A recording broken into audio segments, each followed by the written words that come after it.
Tere! Oleme kogunenud taas siis Pandivere veepäevale. See toimub 11. korda, aga peateemaks on siis kuivlad. Kes ei tea, mis tähendab kuivla, siis see on kuiv käimla. Ja seda teemat me lahendame siin Eestimaal juba 4. kord. Ja loodame, et olete meiega, kes saalis, kes ekraani taga. Ja loomulikult saab seda salvestust vaadata ka korduvalt ja korduvalt. Te olete saaptunud siis Puhta vee teemaparki Järsikülla ja meie küla kõige kuulsam mees on Kuno Areng, kellel tänavu aasta siis täitub sünnist 95 aastat, 23. juulil olete oodatud kõik siis mälestuspäevale. Aga mis konverentsi oleks, kui ei oleks meil väga kuulsat inimest, kohalik vallavanem Riho Tell ja palun!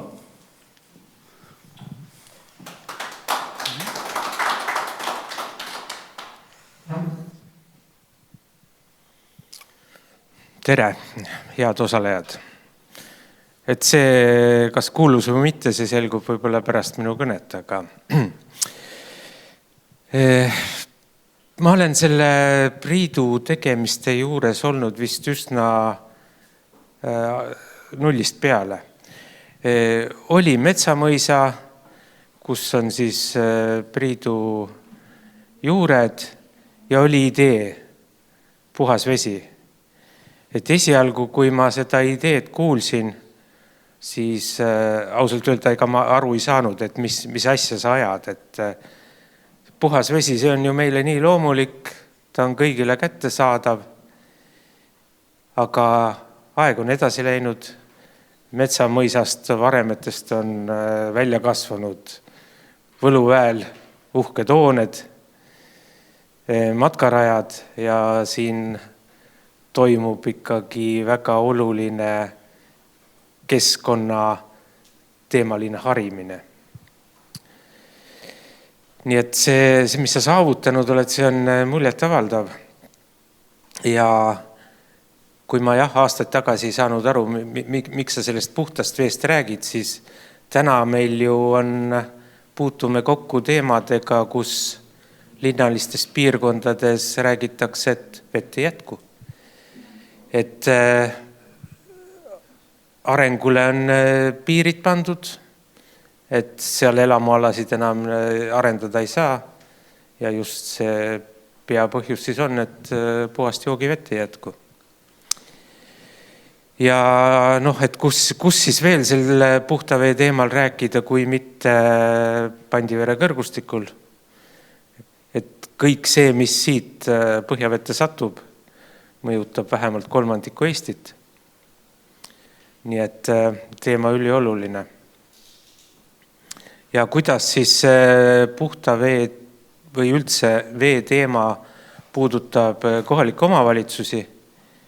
Et väga otseselt seadusega pandud kohustus varustada joogiveega, elanikkonda tegeleda ka reovee puhastamise ärajuhtimisega.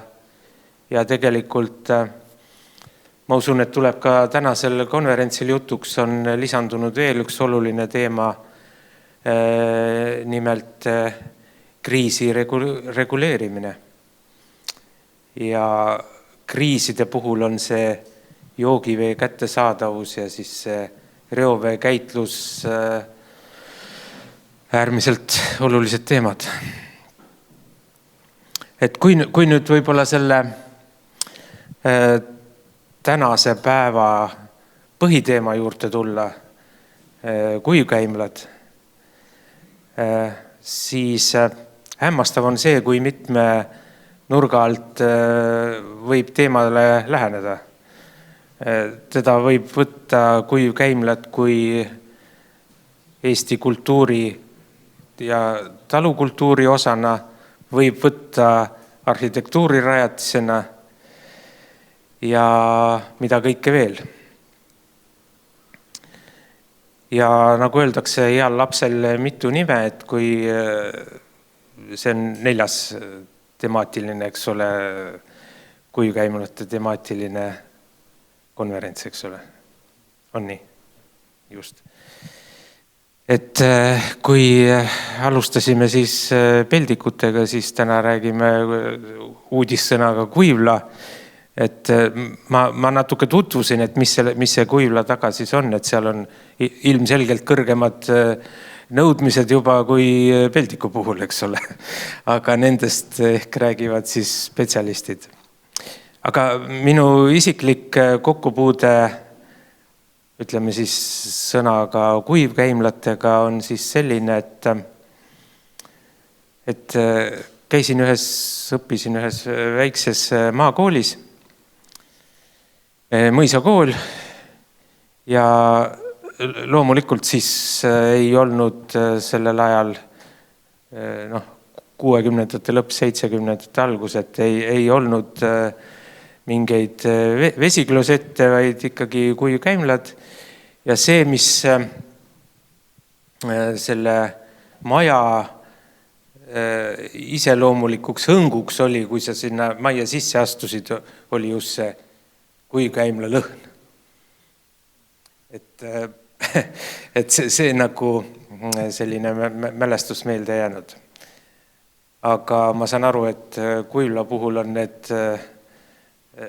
nõudmised tunduvalt kõrgemad. Nii et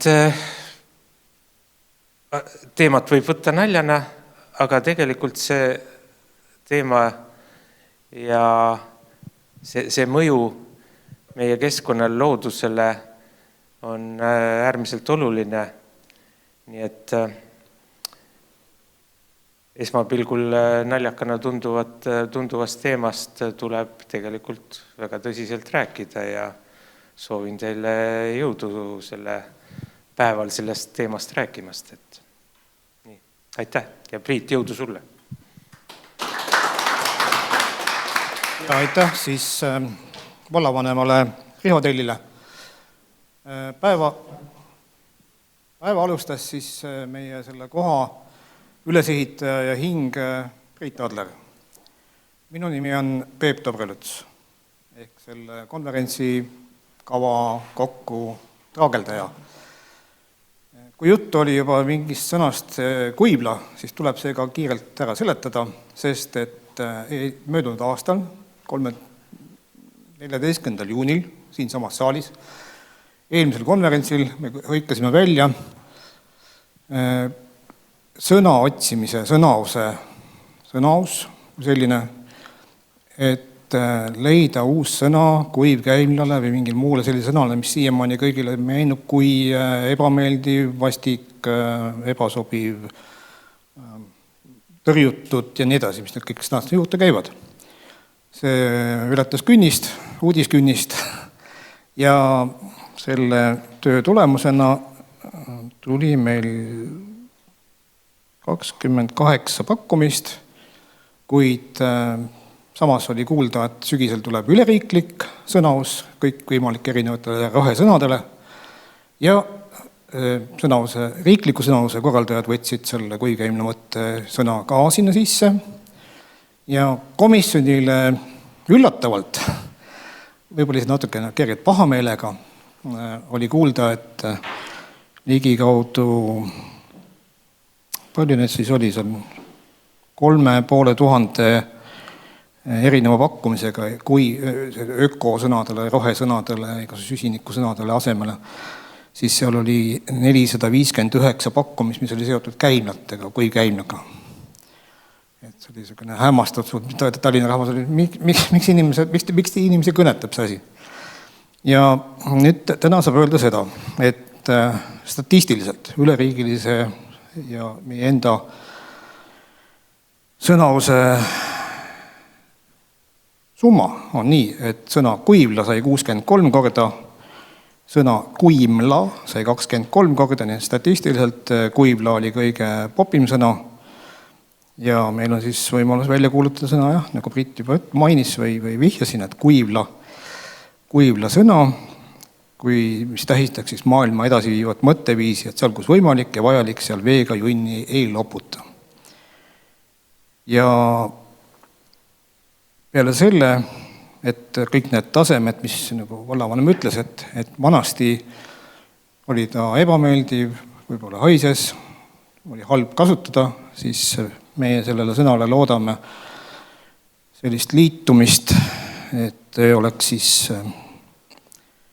haisuvaba, mugav kasutada, ei tarvita joogivett ja muidugi ka läbi kompostimise oleks siis toidu tootmiseks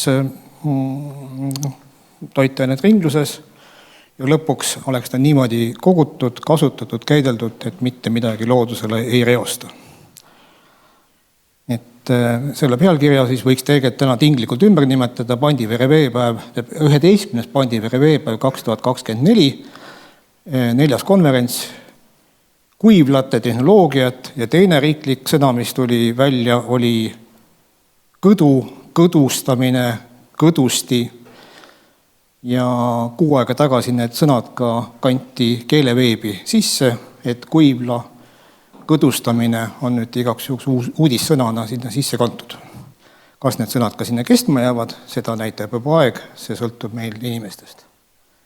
Aga seda slaidi ümber, või seda pealkirja ümber tegema hetkel ei hakka, et jätame praegust ikkagi kuigeimlate tehnoloogiat ja kompost ja kompostimine. Ja veel tähelepanuks, et need, kes siin saalis kohapeal on, et meil on siis väljapääsud siit, kus on rohelise mehikesega uksed, tualeti leiate sealtpoolt tagauksest paremat kätt ja muid ohutuslikke asju siin ei ole, kiviseinad, jääme ellu.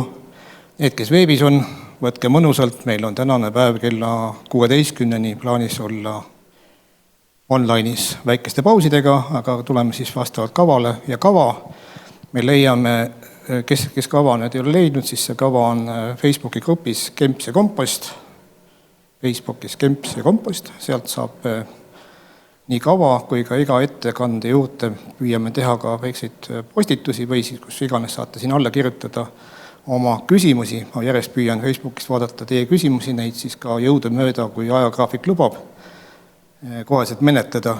Kui ei jõua, siis pole probleemi, siis hiljem vastame seal Facebooki kommuunis seda asja edasi. Aga nii on see planeeritud. Nii et aitäh kohale tulijatele, aitäh nendele, kes vaatavad veebist ja aitäh nendele, kes vaatavad hiljemgi. Aga et seda teemat veelgi süviti avada ja põhjalikumalt oleme palunud siia Eesti Maaülikooli professori Mait Kriipsalu. Et temagi ütleks paar head sõna sellele sissejuhatuseks. Aitäh!